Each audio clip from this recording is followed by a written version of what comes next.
Good afternoon, I'm Sean Yao, and this is One News Now. Senator Mig Zubiri met with fellow lawmakers ahead of the opening of the 19th Congress on July 25. The first batch of the fellowship meeting involves members from the Senate bloc led by Senator Cynthia Villar. This includes Senators Mark Villar, Amy Marcos, Francis Tolentino, Bongo, Bato de la Rosa, and Robin Padilla.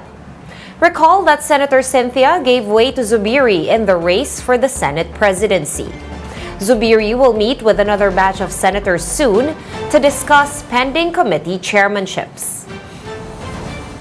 Justice Secretary Boying Remulla met with officials of the National Investigation Bureau to look into the suspicious deaths at the new Bilibid prison. Remulla met with NBI Deputy Director Medardo de Lemos, who has been designated as officer in charge of the Bureau. Back in July of 2020, the Bureau of Corrections reported that 22 inmates, including some high-profile drug convicts, succumbed to COVID-19. The NBI had since filed 8 murder complaints against 22 members of the NCR police over the suspicious deaths of these inmates. The DOJ has yet to decide whether a reinvestigation of this case is needed or if the preliminary probe into the NBI's complaint will be put on hold. One News Now will be back with more stories after this quick break. Keep it here.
You're still watching One News Now. I'm Sean Yao.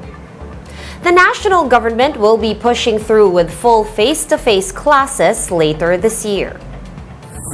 President Bongbong Marcos confirmed this in a press briefing that was conducted right after today's cabinet meeting.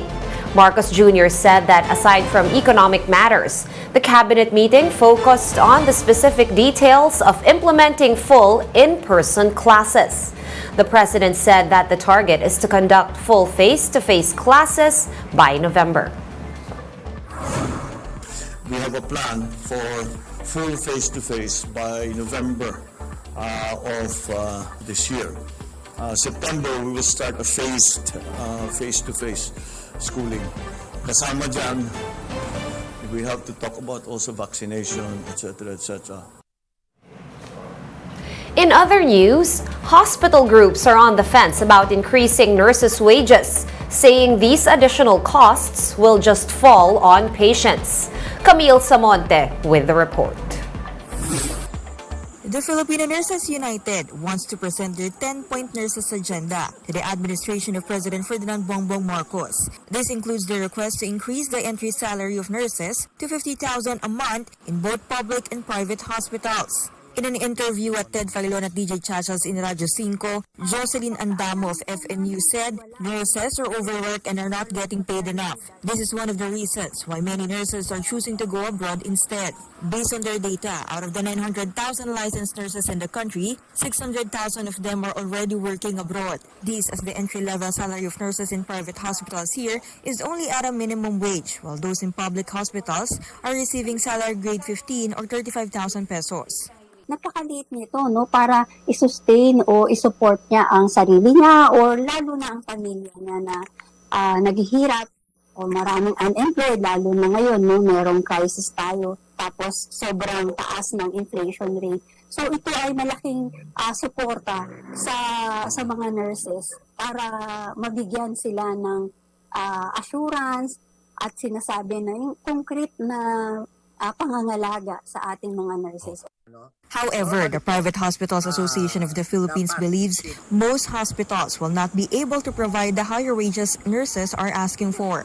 Medyo mabigat po yun. Siguro po, maraming meron na pong mga nagre-receive ng ganyan na kalalaki. Ano? Pero siguro ito yung mga senior nurses, mga supervisor, mga head nurses, at saka may mga mataas pong katungkulan sa ospital, kaya nakaabot na sila ng gano'n. Pero yung sasabihin po nyo na entry level, unang pasok nila, 50,000, medyo po yun, masyado pong malaki yun at hindi po kakayanin ng ating mga ospital yun. Patients could also likely shoulder the burden since hospitals will be forced to increase their cost of services. Ang question kasi is kakayanin ba ng pasyente? Kasi hindi naman ospital ang magbabayad dyan, kundi mga pasyente, di ba? Sa private hospitals. Kahit sa government hospital naman, ultimately mga tao rin. Hospital groups believe that providing subsidy for small hospitals could be a temporary solution. For now, they admit that they cannot prevent nurses from going abroad, where they can earn 60,000 to 100 pesos a month. For News 5, Camille Samonte, We Are One News. Let's now take a quick look at today's other top stories. The country's inflation rate zoomed to 6.1% in June, the fastest since November of 2018, or in 3.5 years. Authorities said the rising prices of petroleum products and food commodities continue to drive up inflation. Social Welfare Secretary Erwin Tulfo has ordered a review of the list of beneficiaries of the Pantawid Pamilyang Pilipino program, or 4Ps.